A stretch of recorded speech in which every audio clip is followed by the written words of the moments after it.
هلو تخاطلت مدى فوركس أكاديمي أبزر لكم مثلا أنا عرفت جزء بمناي كم تلمود ناي سنبت ماركت أناليسيس ويدما ناي زمت زل سومون ناي ماركت فوركاست حيزة مسيال له شير لايك سبسكرايب غيركم كسام مودة تكاتل ندما يمحسنكم let's go straight na point أزيد مسألة سومون كابسوني جميرنا مالتيو أبتي fundamental side انت يالله قدم كرينا fundamentally كريان كلنا أزيو ብዙሕ ኢቨንት ዝበዝሖ ሰሙን እዩ ዘለና እዚ ማለት ድማ እንታይ እዩ ብዙሕ ጥንቃቐ ዘድልዮ ሰሙን እዩ ማለት እዩ ስለዚ ሶኒ እንድሕር ርኢናዮ ናይ ኤዩዲ ወይ ድማ ናይ ኣውስትራልያ ጋቨርነር ናይ ባንክ ጋቨርነር ክዛረብ ይብለና ኣሎ ማለት እዩ እዚ ከዓ ኣዝዩ ኣብ ኤዩዲ ፅልዋ ክገብር ይኽእል እዩ ማለት ብድሕሪኡ ሶሉስ እንድሕር ርኢናዮ ናይ ዩኤስዲ ሲፒአይ ኣለና ማለት እዩ ኮንሱመር ፕራይስ ኢንዴክስ ድማ ኣዝዩ ኣገዳሲ ኒውስ ኢቨንት እዩ እንደገና ረቡዕ ናይ ጂዲፒ ናይ ጂቢፒ ኣለና ማለት እዩ ግሮስ ዶሜስቲክ ፕሮዳክት ናይ ዩኬ እዚ እውን ኣዝዩ ኣገዳሲ ኒውስ ኢቨንት ከምኡውን ፒፒአይ ኣለና ናይ ዩኤስዲ at the same time federal fund rate ይብለና ኣሎ ናይ ኢንተረስት ሬት ሪሊዝ ዝኾነሉ ናይ ዩኤስዲ ማለት እዩ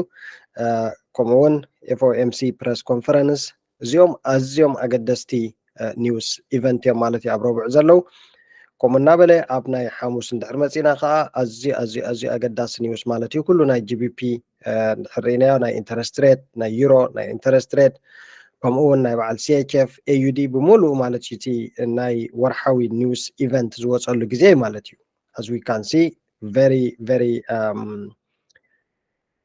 ኣዝዩ ፋንዳሜንታል ዝበዝሖ ሰሙን እዩ ማለት እዩ ስለዚ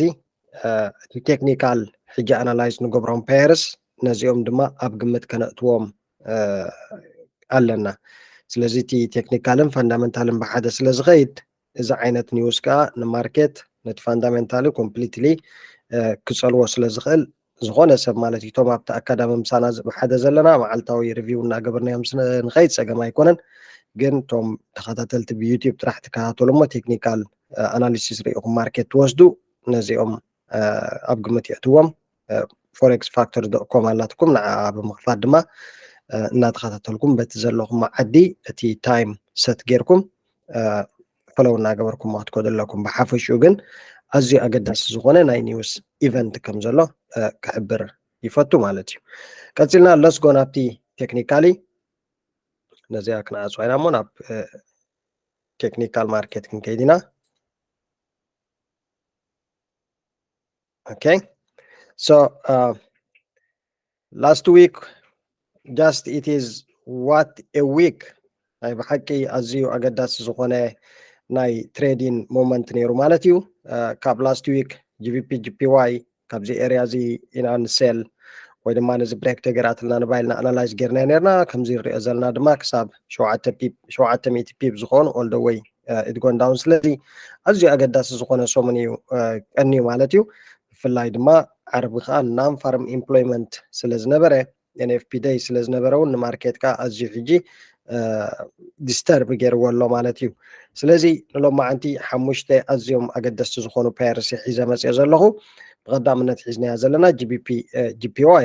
ጂፒዋይ ከምዚ ንሪኦ ዘለና ብናይ ሃየር ታይም ፍሬም ፕራይስ ኮምፕሊትሊ ሪጀክት ገይርልና ኣሎ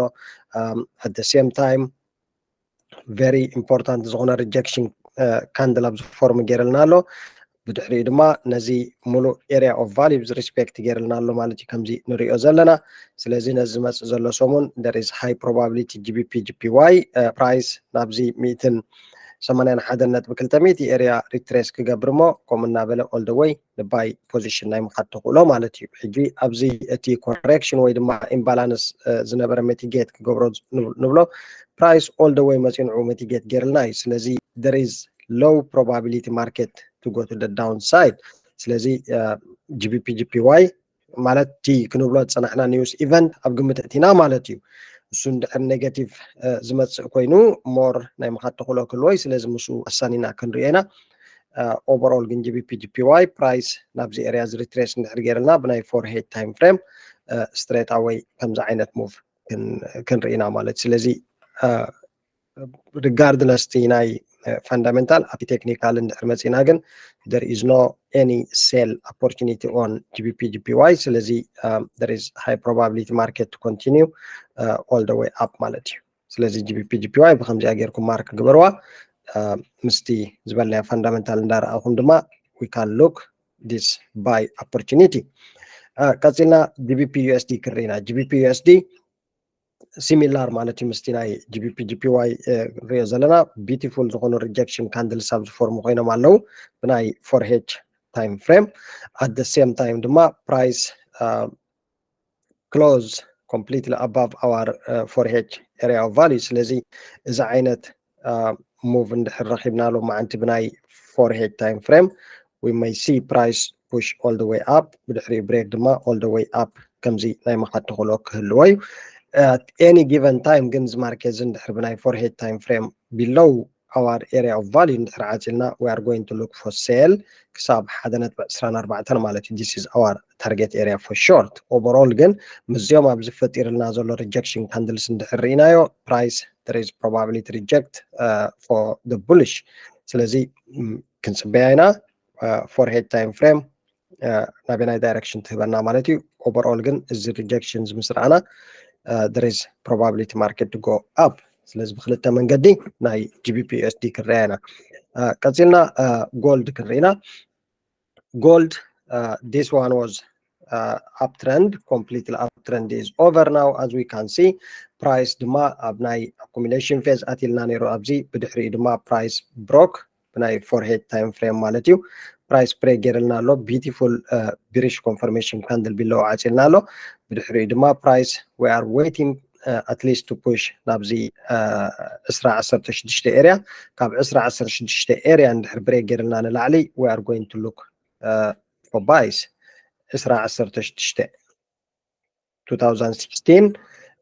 that's our buy area ማለት ስለዚ price ብናይ 4H time frame above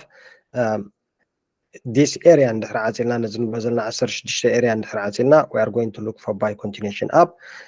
at any given time ካብዚ price rejection እንድሕር ገይርናኻ stop loss ናና above ገይርናኻ we are going to look ክሳብ 1940 this is our sell target ማለት እዩ ስለዚ gold ኣዝዩ ኣገዳሲ ዝኾነ ቦታ እያ ዘላ just ንሕና ነዚ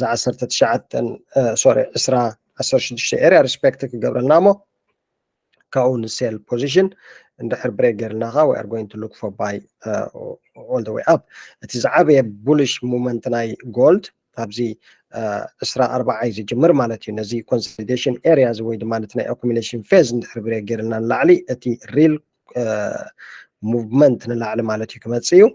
if not ግን 16 retest እንድሕር ገይርና our target will be 1940 1940 ከምዚኣ ጌርኩም ማርክ ግበሩ straight away ከምዚ መንገዲ ክንሪአና እዚአን እንተን ቀንዲ ናህና ሰጣብ ማለት እዩ ብድሕሪ ድማ ዩሮ CHF and ዩሮ USD ዩሮ CHF ከምቲ last week as a swing ክንሕዛ ኣለና ፕራይስ ካብዚ ኤሪያዝ ሪጀክት ናይ ምዃን ተኽእሎ ኣለዎ ስለዚ ንላዕሊ ናይ ምኻድ ኢልና ነርና እቲ ማርኬትካ ሶፋር ክሳብ ሕጂ ከባቢ 45 ፒፕ ዝኾኑ ኣፕ ኣሎ ሶ even ብናይ ኣዝዩ ሃየር ታይም ፍሬም ብናይ ዴይሊ ከምኡ ንላዕሊ እንድሕር ርኢና እዚ ማርኬት እዚ ፕራይስ completely reject ገይርልና ኣሎ ሕጂ bullish confirmation candles ድማ ፎርሙ ኮይኖም ኣለና ኣለዉ ስለዚ there is high probability market to continue up at any time 1940 area እንድሕር retrace ገይርልና ግን entry again ክትኣቱ ትኽእሉ ኢኹም ማለት እዩ 0.94400 that's our buy again ስለዚ ከምቲ last week ዝበልና እዚ ማርኬት እዚ as swing ኢና ክንሕዞ ንንውሕ ዝበለ ግዜ ማለት እዩ maybe week ክኸውን ይኽእል month ክኸውን ይኽእል whatever at any given time ግን ማርኬት slowly ናብዚ ናይ ምውፃእ ተኽእሎ ክህልዎ ስለ ዝኽእል let's keep it ተባሂልና ነርና ስለዚ ብከምኡ መንገዲ ክንሕዛ ኢና ማለት እዩ at any time ግን ኣብ 0.94 area እንድሕር retrace ገይርልና ናብዚ we can take it again continuation ንላዕሊ ማለት እዩ ኣብ ዝኾነ ግዜ ሴል ዝበሃል ኣይንሪኦን ኢና እዚ ማርኬት እዚ finally we'll see euro USD at the same time price completely higher highs form እናገበረልና ይኸይድ ነይሩ ኣብዚ እንድሕር ርኢና ድማ ኣብዚ imbalance structure ወይ ድማ gap ነርና ማለት እዩ ስለዚ straight away market መፅኡ ከዓ Friday this gap is completely filled now the gap the fill coin lallo ስለዚህ there is probability this market again to continue higher highs. Well, if we see with our fib ratio this market is almost 50% retrace to fill 50% retrace ገይርና ኣሎ ነዚ ጋፕ ዝፊል ናይ ምግባር ስለዚ there is probability reject ኮይንልና ኣሎ ኣብ ዞን ብድሕሪ ድማ ፕራይስ ከምዚ ዓይነት ኮንቲኒሽን ንላዕሊ ክንፅበይና ማለት እዩ ስለዚ ዩሮ ዩኤስዲ ኣብ ናይ ቡሊሽ ቢሄቪየር እንተርእናዮ ክንሪኦ ኢና ማለት እዩ ብሓፈሻ እዚ እቲ ናይ ሴል ማርኬት ኮምፕሊትሊ ኦቨር we don't have any sales so far ኣብዚ እንተርእናዮ ኸ እዚ ጋፕ እዚ fill ከይኮነ ከይዱ ስለ ዝነበረ እዚ ማርኬት እዚ retrace and fill this gap so there is probability market to go up. So GBP GPY, GBP USD Gold, Euro CHF and Euro USD زين حمشت بيرس زين نايز سومون زمات زلنا هنا تارجت مالتي وين هنا علامة نزين تختلنا غاتي ريسك مانجمنتنا هنا بقمة نداتنا yeah we'll make our week بالاستزغون السومون تكون لنا مالتي تراح عندكم قبل زلاتنا تناي فاندامنتال زبلنا أزيو بتعمل بزح نيوز إيفنت زلوا سومنيا مالتيو كمون ولاتي ناي مودا تناي عمت ناي يير كخون سلازخلون تري زمس زل ريزالتات unexpected كخون يخلي سلازي بتعمل تنقع زدليا سومنيا ريسكناون كابتناي قدم نوستو قرب ولا مينيمايز ندرجرنايو it will make sense نقولنا مستي زلو نيوز إيفنت سناي تريدين سومن نقولنا كم تزبلنا يوم مأتوي شير لايك سبسكرايب باين رسا سسنايو تشاو